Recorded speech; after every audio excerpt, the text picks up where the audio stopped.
한밤의 책방입니다.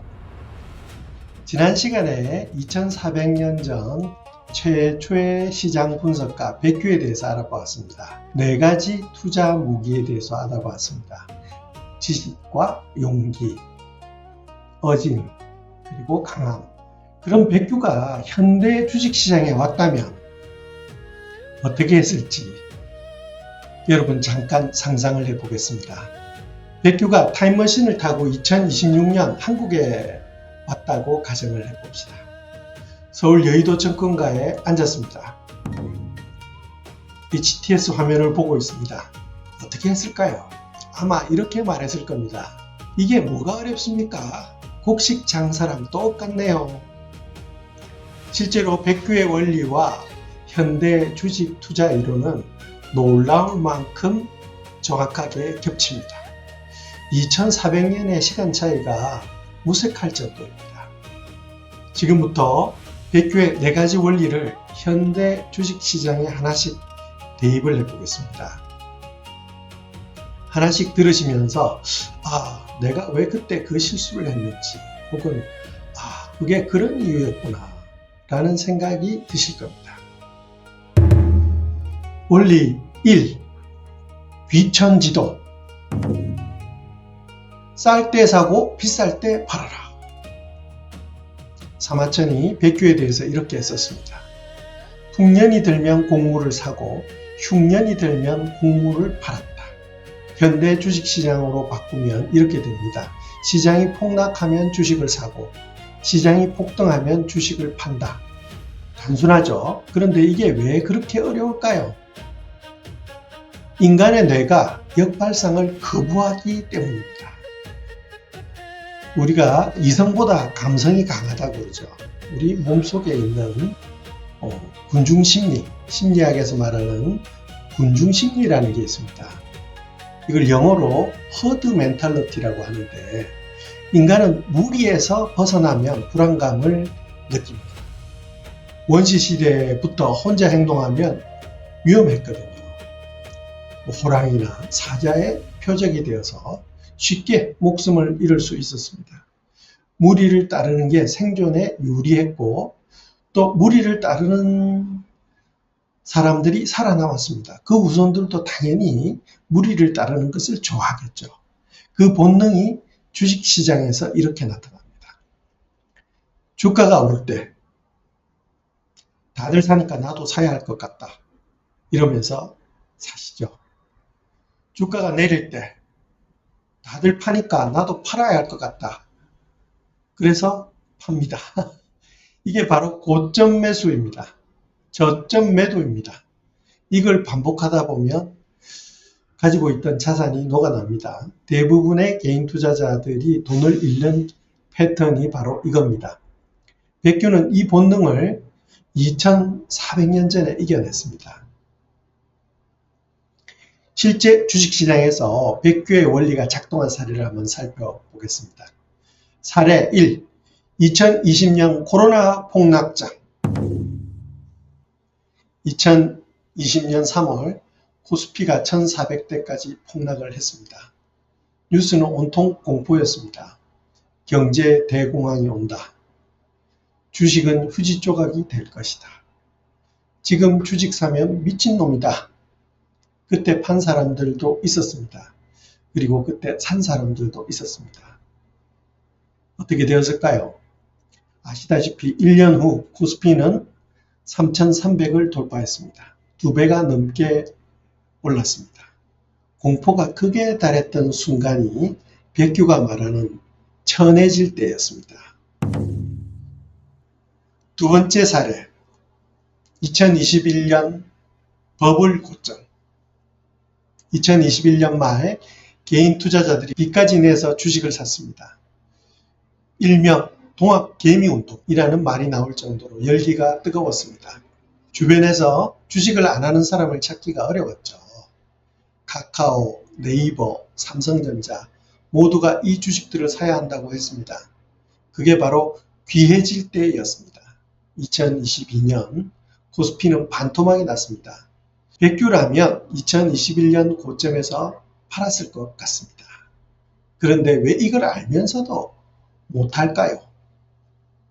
여기서 심리적 장벽이 두 개가 있다고 합니다. 첫 번째 장벽, 포모입니다. Fear of missing out이죠. 놓칠 것에 대한 공포입니다.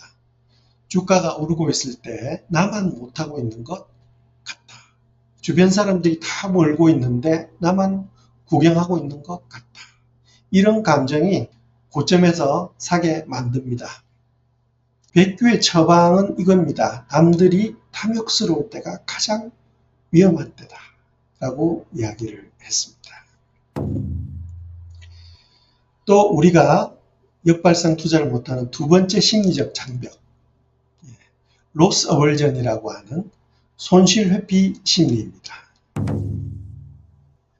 주가가 내리고 있을 때는 지금 사면 더 내릴 것 같습니다. 내가 사면 꼭 더 떨어질 것 같습니다. 이 감정에 저점에서 못 사게 만듭니다. 여기에 대한 백규의 처방은 이겁니다. 남들이 두려워할 때가 가장 좋은 기회다. 이렇게 말씀을 하셨죠. 이 백규식 투자원칙 1을 한번 정리해보면, 주가가 오를 때 팔 준비를 해라. 주가가 내릴 때 살 준비를 해라. 뉴스가 가장 좋을 때가 팔 때이고 뉴스가 가장 나쁠 때가 살 때이다. 남들이 버릴 때 취하고 남들이 취할 때 내준다. 이게 사마천의 화시결전에 나오는 백규의 투자원칙 첫 번째입니다.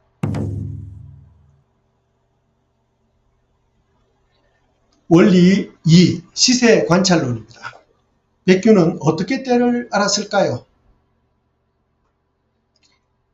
백규가 단순히 싸면 사고 비싸면 팔자는 원칙만 가졌다면 그냥 운 좋은 사람이었을 겁니다.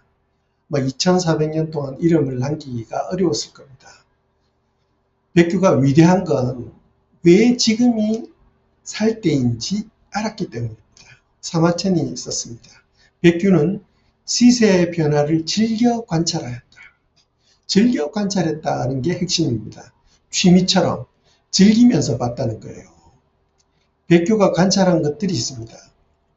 곡식을 사고 팔았기 때문에 날씨를 보았겠죠. 올해 비가 많은가, 가뭄인가, 또 생산량은 각 지역의 수확량이 늘었나 줄었나, 또 재고, 시장에 물자가 얼마나 남아있는가, 또 수요, 사려는 사람이 많은가 적은가, 또 경쟁자, 다른 상인들의 움직임은 어떤가, 이런 것들을 파악을 했겠죠. 이걸 지금 주식시장하고 바꾸면 그렇게 됩니다. 날씨는 금리에 비유할 수가 있습니다. 지금 기준금리가 오르는 중인가 내리는 중인가. 내리는 중에 투자를 하시면 틀림이 없죠. 경기가 확장 국면인가 수축 국면인가. 또 실적, 기업 이익이 늘고 있는가 줄고 있는가. 수급, 외국인이 사는 중인가 파는 중인가. 심리, 공포 탐욕 지수가 어느 정도 수준인가.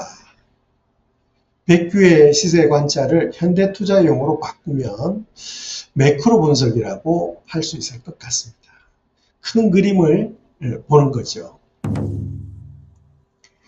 현대는 여러 가지 이런 것들을 판단할 수 있는 지표들이 개발되어 있습니다. 그래서 매크로 분석을 할 수 있는 현대 지표 세 가지를 살펴보겠습니다. 첫 번째, 공포 탐욕 지수입니다.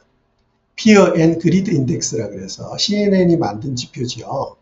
0에 가까울수록 극도의 공포고 100에 가까울수록 극도의 탐욕입니다. 백규의 원리를 적용하면 이렇게 됩니다. 공포지수가 0에서 한 25 정도 사이라면 백규라면 샀을 겁니다. 공포지수가 75에서 100 정도라면 백규가 팔았을 겁니다. 실제로 2020년 3월 코로나 폭락 때 공포 탐욕 지수가 3까지 내려갔습니다. 그 직후 주식시장은 폭등을 했습니다. 2021년 말 버블 때는 공포 탐욕 지수가 90을 넘었습니다. 그 직후 주식시장은 폭락을 했습니다.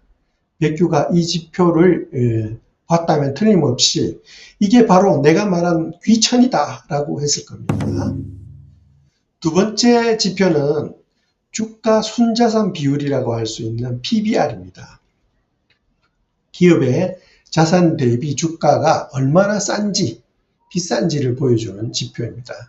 백규식으로 해석을 하면은 이렇습니다. PBR 1 이하, 자산보다 싸게 파는 거죠. 그 주식 가치가 전체 자산보다도 싸게 파는 거니까 백규라면 천하다. 이때는 사자가 되겠습니다. PBR 5 이상이면 자산보다 5배 비싸게 파는 것입니다. 백규라면 귀하다, 팔자 이렇게 됩니다. 2022년 코스피 PBR이 0.8까지 내려갔습니다. 한국 주식시장 역사상 가장 싸게 팔렸던 순간입니다. 그게 바로 백규가 말한 천해질 때였습니다. 세 번째 지표는 버핏 지수입니다. 워렌 버핏이 즐겨보는 지표예요. 시가총액을 GDP로 나눈 값입니다. 버핏 지수 100 이하면 저평가 구간입니다. 버핏 지수 150 이상이면 고평가 구간으로 버블 위험이 있습니다. 제가 인터넷에 찾아보니까 버핏이 지금은 투자가 아닌 도박이다. 현금 590조를 들고 기다리고 있다라고 합니다. 백규가 이 지표를 봤다면 어떻게 생각했을까요? 나라 전체 경제에 비해서 주식이 얼마나 귀한지 보는 것이라고 했을 거예요. 흉년인지 풍년인지 보는 것과 같은 원리입니다. 백규식 투자 원칙 2를 한번 정리해 보면 투자 전에 세 가지로 확인하라고 했습니다. 공포 탐욕 지수, 지금 시장이 얼마나 두려워하고 있나, PBR, 지금 이 주식이 싼가 비싼가, 버핏 지수, 전체 시장이 거품인가 저평가인가, 숫자가 말해주는 걸 감정으로 무시하지 말라고 합니다. 백규는 시세의 변화를 즐겨 관찰했다고 사마천은 기록하고 있습니다. 백규식 투자 원리 세 번째, 집중 투자와 분산 투자. 백규는 어떻게 했을까요? 백규의 장사법을 보면 재미있는 점이 있습니다. 백규는 곡식 하나에 집중을 했습니다. 여러 물건을 동시에 거래하지 않았습니다. 곡식 시장을 완벽하게 이해한 다음 그 시장에서 모든 것을 걸었습니다. 이게 현대투자에서는 집중 투자입니다. 워렌 버핏이 이런 말을 했어요. 분산 투자는 무지에 대한 보호책이다. 자신이 무엇을 하는지 아는 사람에게 분산 투자는 거의 의미가 없다. 백규가 한 말처럼 들리지 않습니까? 그렇다면 개인 투자자는 집중 투자가 맞을까요? 분산 투자가 맞을까요? 백규의 관점에서 한번 정리해 드리겠습니다. 집중 투자가 맞는 사람도 있고 분산 투자가 맞는 사람도 있습니다. 집중 투자가 맞는 사람은 해당 산업을 깊이 공부했을 때, 내가 여기서 20년, 30년 근무를 해서 어떻게 돌아가는지 잘 알고 있다든지, 이 산업에 대해서 깊이 공부를 해서 알고 있다든지, 또 전공을 했다든지, 특정 기업의 비즈니스 모델을 명확하게 이해하고 있을 때, 장기 보유 계획이 확실할 때, 손실을 감당할 심리적 준비가 됐을 때, 이렇게 집중 투자를 하는 게 맞습니다. 분산 투자가 맞는 경우, 아직 공부가 좀 충분하지 않을 때, 단기적으로 돈이 필요할 가능성이 있을 때, 또 여러 산업의 흐름을 동시에 보고 싶을 때, 또 심리적 안정이 투자보다 우선일 때, 이럴 때는 분산 투자가 맞다고 합니다. 백규는 곡식 시장을 깊이 공부했습니다. 그래서 집중 투자가 가능했습니다. 공부 없는 집중 투자는 도박입니다. 공부 없이 여러 종목을 사는 건 도박을 여러 번 하는 것과 마찬가지입니다. 결국 핵심은 공부입니다. 백규의 지가 여기서 나옵니다.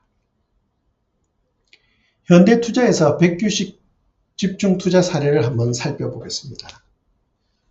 어느 분이신데 삼성전자에만 30년을 투자하신 분이 계시다고 합니다. 1990년 삼성전자 주식을 100만원어치를 산 사람이 있습니다. 2025년 그 주식의 가치는 어떻게 됐을 것 같습니까? 수십억 원이 됐습니다. 2026년에는 수십억이 아니고 수백억이 되었을 것 같습니다. 물론 30년 동안 흔들림이 있었습니다. IMF 외환위기 때 반토막이 났습니다. 금융위기 때 또 폭락을 했어요. 코로나 사태 때 또 폭락을 했죠. 팔지 않고 버틴 사람만 그 결과를 얻었습니다.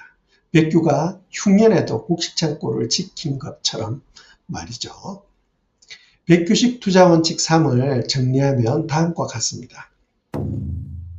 아는 것에 집중하고 모르는 것에 손대지 말라. 한 가지를 깊이 공부해서 그 분야의 때를 읽을 수 있을 때 비로소 크게 베팅하라. 아직 공부가 부족하다면 인덱스 펀드로 분산하는 것이 낫다. 능히 이 네 가지를 갖추지 못한 자에게 내 방법을 가르쳐 주지 않겠다. 백규식 투자 원리 4. 강, 절제가 복리를 만든다. 백규가 강조한 건 네 번째 원리, 강, 기억하시죠? 음식을 적게 먹고 욕심을 억누르며 의복과 음식을 절제하였다. 이게 주식 투자에서는 어떻게 적용이 될까요? 복리의 마법과 절제의 관계를 한번 살펴보겠습니다. 아인슈타인이 복리를 두고 이렇게 얘기했습니다. 세계 8대 불가사의라고 했습니다. 복리가 작동하려면 조건이 하나 있습니다. 건드리지 않아야 합니다.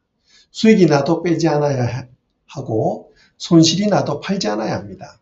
그냥 두어야 합니다. 그런데 사람들이 왜 복리의 혜택을 못 받을까요? 중간에 건드리기 때문이죠. 수익이 나면 차익 실현을 하고 싶고 손실이 나면 손절을 하고 싶죠. 더 좋아 보이는 종목을 갈아타고 싶고 이 충동을 억누르는 게 바로 백규의 강입니다. 집중 투자를 하려면 이 충동을 억누르는 게 바로 백규의 강입니다. 이걸 보니까 그 워렌 버핏의 스노우볼이라는 책이 생각이 납니다. 백규가 한 얘기가 그냥 우연히 맞는 게 아니구나 하는 생각이 점점 더 듭니다.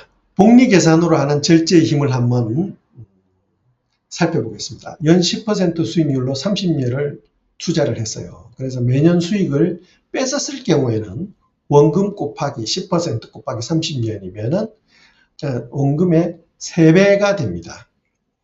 수익을 전혀 건드리지 않았을 경우 원금 곱하기 1.1 곱하기 30년을 하면은 원금의 17.4배가 됩니다. 차이가 5.8배입니다. 같은 수익률인데 절제 여부에 따라서 결과가 5.8배 차이가 납니다. 백규가 번 돈을 아끼고 일꾼들과 같이 밥을 먹으면서 또 자본을 재투자한 이유가 바로 이것입니다. 현대 투자에서 절제가 무너지는 순간이 있죠. 보통 크게 한 3가지 정도가 있다고 합니다. 첫째, 급등주에 흔들릴 때. 내가 산 주식은 느릿느릿 오르는데 주변에서 산 주식은 단기에 2배, 3배, 10배가 된다는 이야기를 듣고 또 주식으로 돈을 벌었다고 퇴사하겠다는 사람들을 볼 때 그 유혹에 넘어가서 갈아타는 순간 복리가 깨집니다. 백규라면 이렇게 말했을 겁니다. 내가 공부하지 않는 주식은 내가 때를 알 수 없는 주식이다.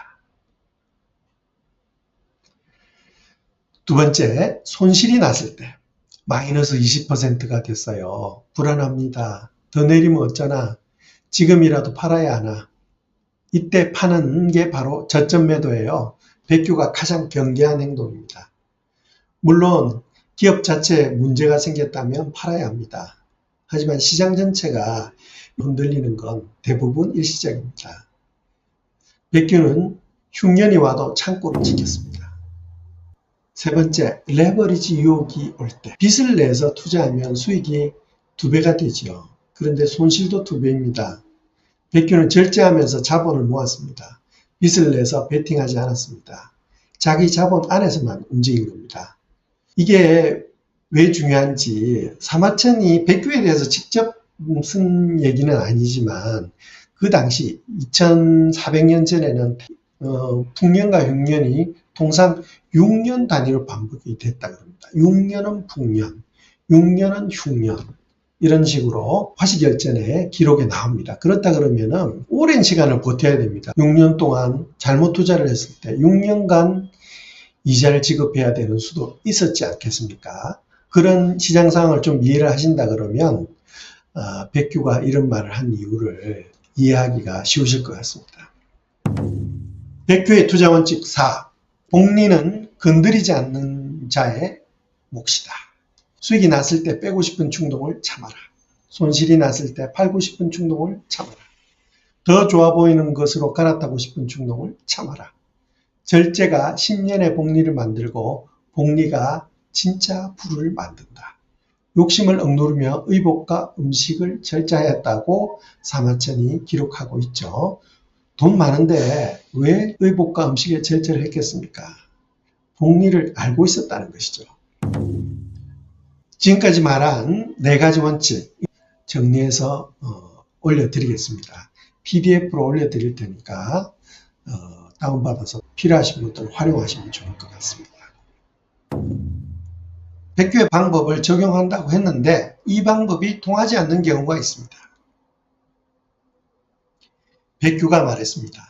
능히 이 4가지를 갖추지 못한 자가 내 방법을 쓰고자 한다면 나는 가르쳐주지 않겠다. 현대 주식시장에서 백규의 방법이 통하지 않는 경우가 있습니다. 솔직하게 말씀드릴게요. 첫째, 단기 투자에는 맞지 않습니다. 백규는 풍년과 흉년을 기다렸습니다. 고대시대에는 풍년과 흉년이 6년 단위로 이어진다고 말씀드렸죠. 최소 1년에서 6년까지 기다려야 되는 겁니다. 단기 트레이딩, 데이 트레이딩에서는 백규의 원리가 적합하지 않습니다. 최신 기법을 찾아보시기 바랍니다. 둘째, 개별 종목 분석 없이 쓰면 위험합니다. 시장 전체가 싸다고 해서 모든 주식이 다 오르는 것 아니거든요. 백규는 곡식 시장을 완벽하게 알았습니다. 자신이 모르는 물건은 거래하지 않았습니다. 개별 기업 분석 없이 그냥 싸다고 사는 건 백규의 방법이 아닙니다. 셋째, 레버리지와 함께 쓰면 파산합니다. 저점인 것 같은데 더 내려갈 수 있습니다. 빚을 내서 산 상태에서 더 내려가면 반대 매매로 강제 청산되게 됩니다. 요즘 우리 주식시장의 변동성이 큰데 그 변동성의 큰 원인이 레버리지를 써서 투자하는 사람들이 많아졌기 때문이라는 생각도 듭니다. 그래서 큰 이슈가 아닌데도 크게 하락하고 그리고 또 반대로 오를 때도 상승폭이 큽니다. 백규는 달랐습니다. 자기 자본만 썼습니다. 어떻게? 절제하고 아껴 쓰고 절약하고 해서 자기 자본을 가지고 시간을 기다릴 수가 있었습니다. 빚이 없으니까 기다릴 수가 있었습니다. 백규가 현대 투자자에게 전하는 말을 다시 한번 정리해 보겠습니다. 지혜로 때를 읽고 용기로 결단하고 의짐으로 원칙을 지키고 강인함으로 절제하라. 이 4가지 없이 내 방법을 따라하지 말아라. 그러나 이 4가지를 갖춘 자에게 시장은 반드시 기회를 준다. 시장이 두려움에 뜰 때 맹수처럼 기다리다가 덮쳐라. 때는 반드시 온다. 이것 보면 생각나시는 거 없습니까? 워렌 버핏이 현재 현금을 580조를 들고 있다 그럽니다. 주식이 많이 오르고 있는데 자기들이 버핏 지수에서 벗어나니까 다 팔고 현금을 반 이상, 거의 60% 이상 들고 있다는 얘기가 있습니다. 그런 것을 보면 현대 백규가 워렌 버핏이 아닌가 하는 생각이 개인적으로 들 때도 있습니다. 자, 마무리하겠습니다. 워렌 버핏, 피터 린치, 존 템플턴, 유명하신 분들 많고 저도 이분들에 관한 책을 한두 권씩 안 사본 분이 없습니다. 현대 투자 전설들이 한 말들이 보면은 백규의 원리와 나란히 놓아보면 놀라울 만큼 같은 말을 하고 있습니다. 2400년의 시간 차이가 있어도 인간의 탐욕, 공포는 변하지 않았고 궁중심리도 변하지 않았습니다. 시장은 항상 탐욕과 공포 사이를 오가고 그 흔들림 속에서도 흔들리지 않는 자가 결국 부를 얻습니다. 백규가 맹수처럼 기다렸듯이 사마천이 화식열전에서 남긴 말로 오늘 시간을 마무리하겠습니다.